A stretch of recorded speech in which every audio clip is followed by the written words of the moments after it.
Thread culture একটা তৈরি করা শব্দ, মন্তব্য বিধায়ক তথা পরিচালক রাজ চক্রবর্তীর।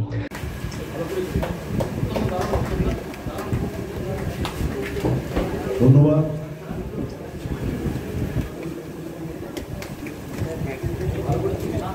থ্রেড কালচার নিয়ে রাজ্য এখন সরগরম। এই থ্রেড কালচারের প্রভাব পড়েছে টলিউড ইন্ডাস্ট্রিতেও।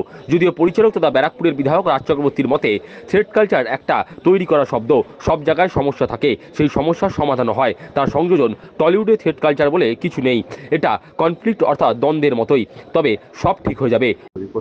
বাট এই যে এই শব্দগুলো আমার মনে হয় একটা তৈরি করা একটা শব্দ আর কি। এসব তোমরাই তৈরি করেছো আর কি শব্দগুলো। কি কালচার যেন বলছো তোমরা এখন, তোমাদের জন্য খুব ইন্টারেস্টিং একটা ইউএসপি শব্দ। বাট সব জায়গায় সমস্যা থাকে, সেই সমস্যার সমাধানও হয়।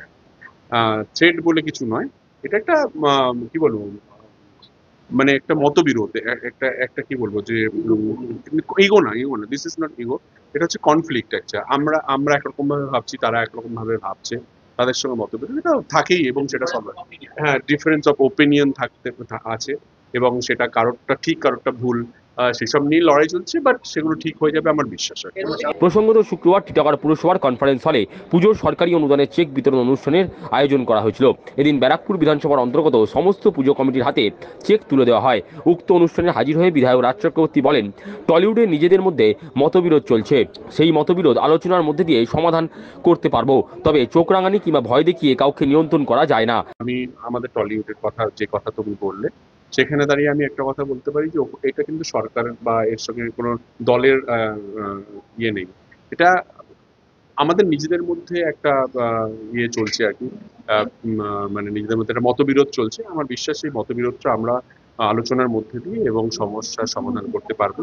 এবং আমার মনে হয় যে কেউ, এখন তো 2025 হয়ে গেছে, 24-25 চলছে, সেখানে দাঁড়িয়ে চোখ রাঙানি বা ভয় দেখানো এই দেখিয়ে কাউকে আমার মনে হয় না কন্ট্রোল করা যাবে।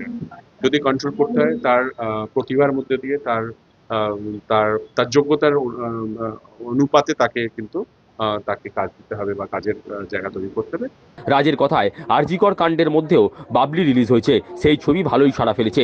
বাবলি বেরিয়েছে এই এত আরজিকরের ঘটনার মধ্যেও, তাতেও বাবলি যথেষ্ট ভালো চলেছে এবং পুজোতেও অনেকগুলো বাংলা সিনেমা বেরোচ্ছে। দেখো, পুজোতে আরও কয়েকটি ছবি রিলিজ হবে। দুর্গাপুজোর চেক বিলি অনুষ্ঠানে বিধায়ক ছাড়াও হাজির ছিলেন ব্যারাকপুর ও টিটাগড় পুরসভার পুরপ্রধান যথাক্রমে উত্তম দাস ও কমলেশ সাউ প্রমুখ। সেটাই আজকে থানা মারফতে যেসব পুজো কমিটিগুলি এসছে তাদেরকে চেক প্রদান করা হবে, যে কারণে আমরা সকলে উপস্থিত হয়েছি। সকল ভালো থাকুন, সুস্থ থাকুন। প্রশাসন আপনাদের সাথে সবসময় ছিল, আছে, থাকবে। আমরা যারা জনপ্রতিনিধি আছি, আমরাও আপনাদের সাথে সব রকম সহযোগিতার হাত বাড়াই।